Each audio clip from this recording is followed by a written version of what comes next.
जय माता दी मित्रों, सभी साथियों को नमस्कार। मित्रों, आज के इस वीडियो में मैं आप लोगों को बतलाने वाला हूं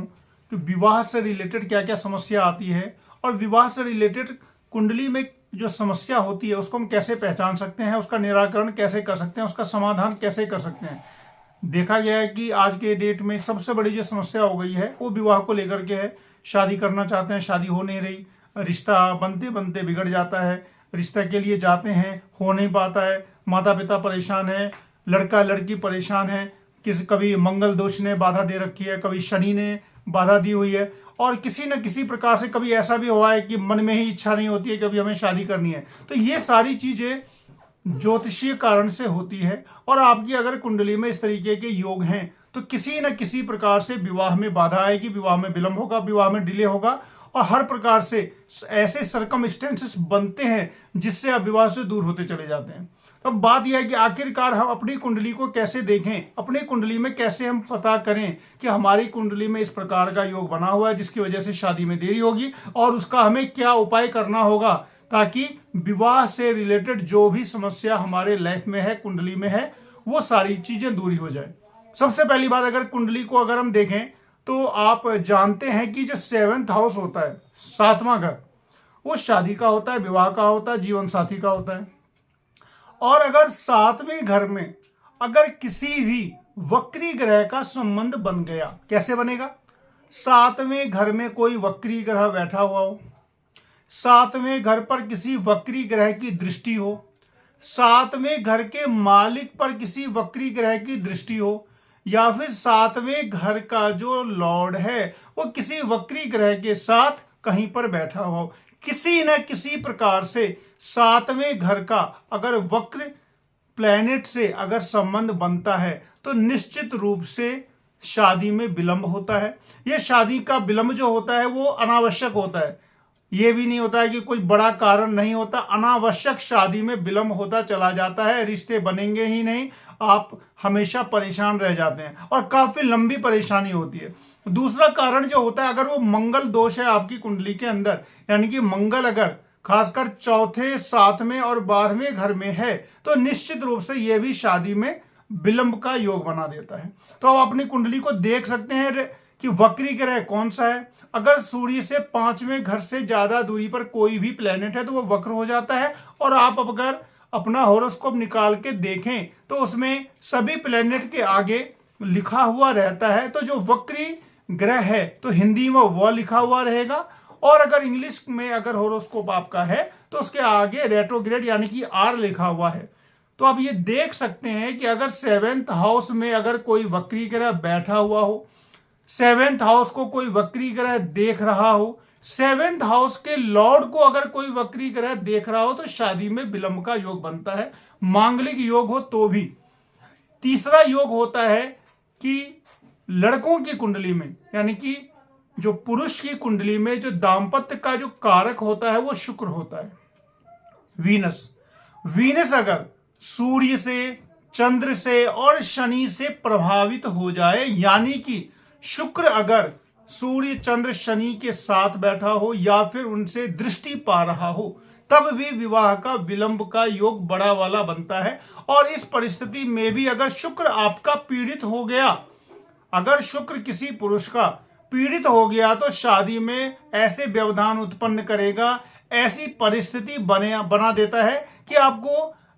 मतलब संघर्ष करते ही रह जाते हैं, लगातार संघर्ष करवा देगा शादी के लिए। तो ये सारी परिस्थिति मेन बनती है कि शुक्र आपका पीड़ित नहीं होना चाहिए। और लड़कियों में जो नारी का जो कुंडली होता है उसमें दाम्पत्य का कारक बृहस्पति होता है, उसी प्रकार से बृहस्पति भी अगर पापी ग्रहों से प्रभावित हो गए तो भी विवाह में विलंब का योग बना देता है। तो मांगलिक दोष को देखें, और किसी न किसी अगर वक्री ग्रह से प्रभावित है तो उसको देखें। अब बात यह आती है कि हमें इसका उपाय क्या करना होगा। सबसे पहली बात, कुंडली देख करके ये पता करें कि किस टाइम पीरियड में विवाह का अच्छा समय बन रहा है। अगर आपकी दशा या महादशा या अंतरदशा अगर 2nd हाउस की या 7th हाउस के लॉर्ड की चल रही है तो उस समय में आप अपनी कुंडली को देख लें कि आपका अभी कौन सा अंतरदशा चल रहा है, यानी कि महादशा के बाद अंतरदशा आता है। तो अगर आपका सेकेंड या फिर सेवेंथ का अगर समय चल रहा है या सेकेंड या सेवेंथ के लॉर्ड की दशा चल रही है, तो निश्चित रूप से उसमें शादी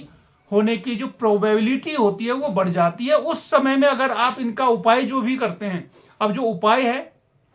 मंगल के दोष के लिए, जो मंगल का जो पूजा होता है, मंगल का जो तांत्रिक मंत्र होता है उसको पूजा करवा लेना चाहिए। और मंगल के दोष के निराकरण के लिए अगर लड़के या लड़की में से किसी का भी अगर मंगल दोष के कारण विवाह नहीं हो पा रहा है, तो उसके लिए है कि आप बताशे मंगलवार के दिन किसी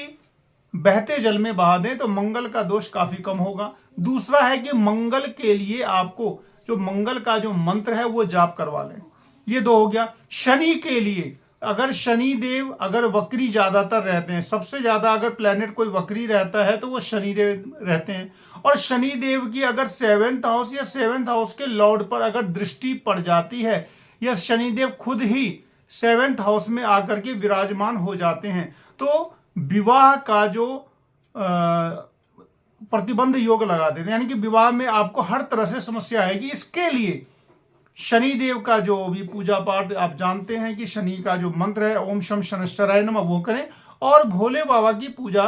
करनी पड़ती है, यानी कि उन पर बेल्व पत्र चढ़ाना पड़ता है। अगर किसी का भी इस प्रकार की समस्या से अगर आप पीड़ित हैं तो मंगल वाला उपाय करें, और 11 सोमवार तक 11 बेलपत्र आपको शिवलिंग पर चढ़ाना है। और साथ ही साथ कुंडली में आपको अपना देखना है कि आपकी अंतरदशा कब आ रही है। अगर आपकी अंतरदशा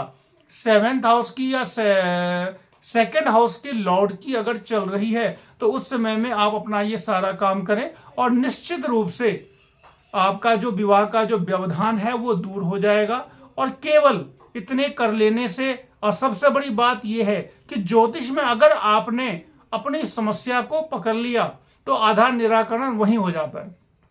आपने कभी ऐसा सुना है कि किसी के साथ कुछ हुआ उसको पहले से ही पता था? नहीं, जब पता चल जाता है कि कोई अरिष्ट है और उस अरिष्ट के पीछे वो कुछ न कुछ एफर्ट जरूर लगाता है उसको दूर करने के लिए, तो वो अरिष्ट स्वतः समाप्त हो जाता है। तो ज्योतिष का सबसे बड़ा फायदा यही है कि अपने जो नेगेटिव पॉइंट्स हैं, भविष्य में आने वाले जो हमारे नेगेटिव पॉइंट्स हैं, उनको हम जान लें, और जानने के साथ ही उसका कुछ ट्रीटमेंट समाधान करते रहें, जिससे कि उसका जो नेगेटिव फल है वो कम से कम हमें प्राप्त हो। तो इस तरीके से शादी के लिए जो व्यवधान है उसके जो उपाय हैं, और साथ ही साथ अगर लड़के की कुंडली में अगर शुक्र बिगड़ा हुआ है और शुक्र अगर अच्छे घर का मालिक है, तो आप डायमंड या जरकन या ओपल पहने। और अगर लड़की की कुंडली में अगर गुरु बिगड़ा हुआ है जिसकी वजह से अगर शादी में विलंब हो रहा है, और अगर वही बृहस्पति अच्छे घर का मालिक है,